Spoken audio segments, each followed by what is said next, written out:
Дуи ќе го условуваат составот на идната влада со прифаќање на нивното барање председателот на државата да се избира во собранието, иако деновиве негираат дека ќе го бойкотираат вториот круг на изборите доколку Османи излезе од понатамошната трка, сега признаваат дека и евентуалната поддршка за нечи друг кандидат ќе биде условена и покрај одбивањето на нивната идеја од двете најголеми партии СДСМ и ВМРО ДПМНЕ.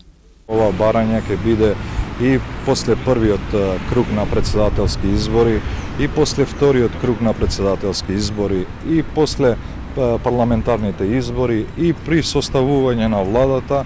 Социјалдемократите повторија дека одбиваат притисоци. Социјалдемократскиот сојуз секогаш е за разговор. Меѓутоа, никогаш не почитуваме и не браниме уцени. Социјалдемократскиот сојуз е конзистентен во својот став дека председателот на државата мора да се бира на демократски, непосредни избори од страна на граѓаните.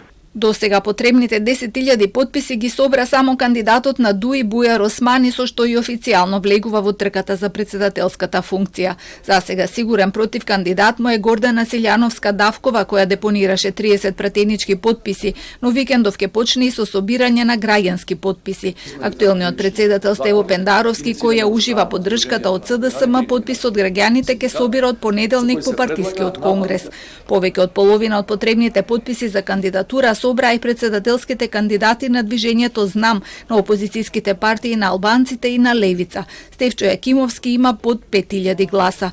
Предизвикот е поголем за кандидатите зад кои стојат помали партии, а за кои се потпишани помалку од 1000 граѓани, како и за независните кандидати, за кои бројката е речиси недостижна. Кандидатот Томи Николовски ја повлекол кандидатурата револтиран од фактот што ДИК немаат канцеларии во сите општини. Испратил и барање до председателот на комисијата да се зголеми бројот на подрачните канцеларии или да се искористат местните заедници, но не добил одговор.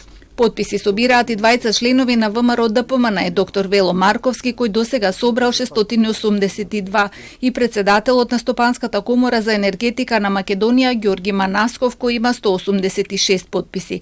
Кандидатката Зорица Цветковска е поддржана од партијата Десна, со која до неодамна председаваше Љупчо Палевски. За сега има собрано 99 потписи. Кандидатот со најинтересно име, господин Поповски, е градежен работник од Вевчани, кој досега собрал 19 потписи. Неговите вевчанци деновиве се шегуваат дека само Вевчани нуди господин за председател.